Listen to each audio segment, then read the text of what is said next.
Hello again, and welcome back. I am Jared Case, curator of film exhibitions at the Dryden Theater and the George Eastman Museum, and I've got one final Thanksgiving streaming recommendation for you.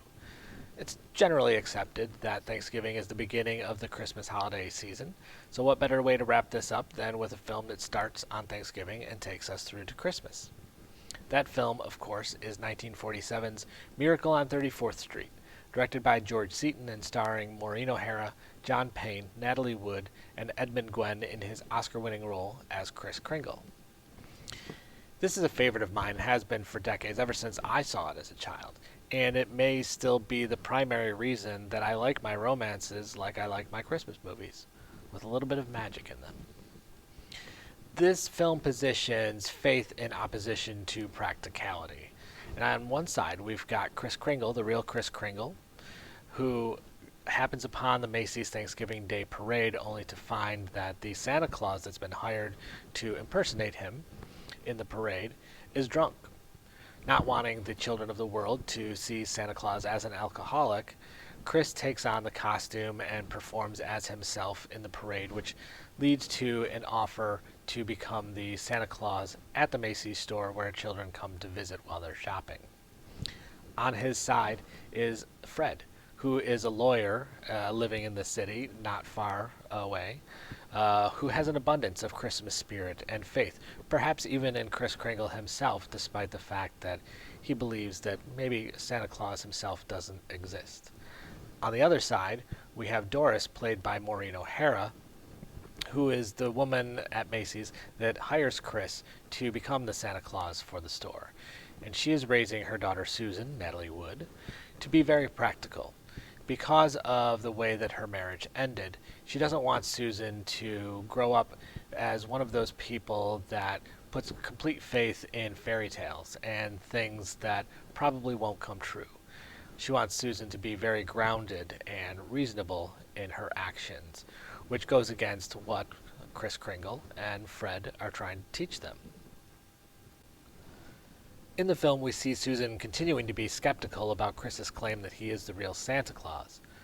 But the walls that her mother has built for her begin to crumble when she sees an interaction between Kris and a young Dutch girl who comes to visit him at the store. The young Dutch girl has just been adopted by her American parents, and so she doesn't speak much English yet, but she is convinced that the real Santa Claus will be able to communicate with her. Sure enough, Kris speaks Dutch right back to her. He takes her up on his knee, and they actually sing a little song in Dutch, a little Christmas song, which puts the little girl at ease and starts to sow seeds of doubt in Susan's mind as to what her mother has told her about the existence of Santa Claus. Doris, meanwhile, concerned at the amount of control she might be losing over raising her daughter alone, and worried about the influence that Kris might have on her, requires Kris to take a mental examination. And while he answers questions calmly and as best as he knows how, as honestly as he knows how, the assessment is still that Kris might be delusional. It is now up to Fred, the lawyer, to come in a court of law, convince the court that this is the real Santa Claus and that he does not need to be institutionalized for believing as such. It's not well known that the footage of the Macy's Thanksgiving Day parade that you see in the film was not staged at all.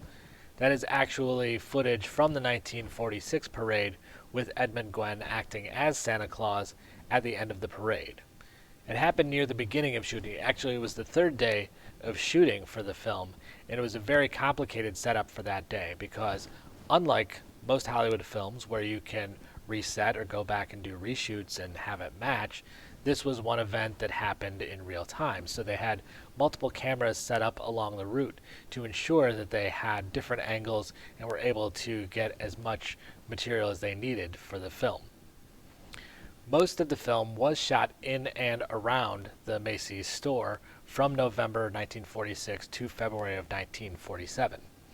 And both Macy's and Gimbel's were approached for permission to use the names in the film. They both required to see the final cut of the film before they granted their approval, but luckily they did because it adds a level of verisimilitude to the film that you wouldn't ordinarily get. Now, despite being set at Christmas time, 20th Century Fox head Daryl F. Zanuck insisted that the film be opened in May because more people went to the theaters during the summertime. And in order to get the money back, he wanted to make sure that there were enough people buying tickets. And you can see that reflected in the 1947 posters for the film. There is no mention of Christmas at all. They're very sunny, happy pictures with a large profile of Maureen O'Hara on one side and John Payne on the other, with Edmund Gwenn and Natalie Wood as smaller in the center, not mentioning Christmas at all.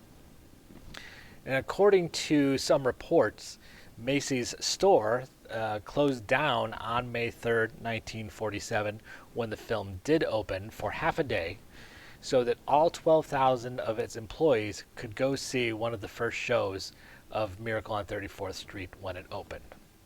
So, a wonderful holiday film, a Thanksgiving film as well, a classic that can be revisited over and over and over again. It is streaming now on Disney Plus. I went and checked. It is the black and white version. We know that there are colorized versions out there that we don't want to see. But you can get it on Disney Plus, or you can rent it on one of the various rental digital platforms. And please enjoy the film. Come back for some more recommendations.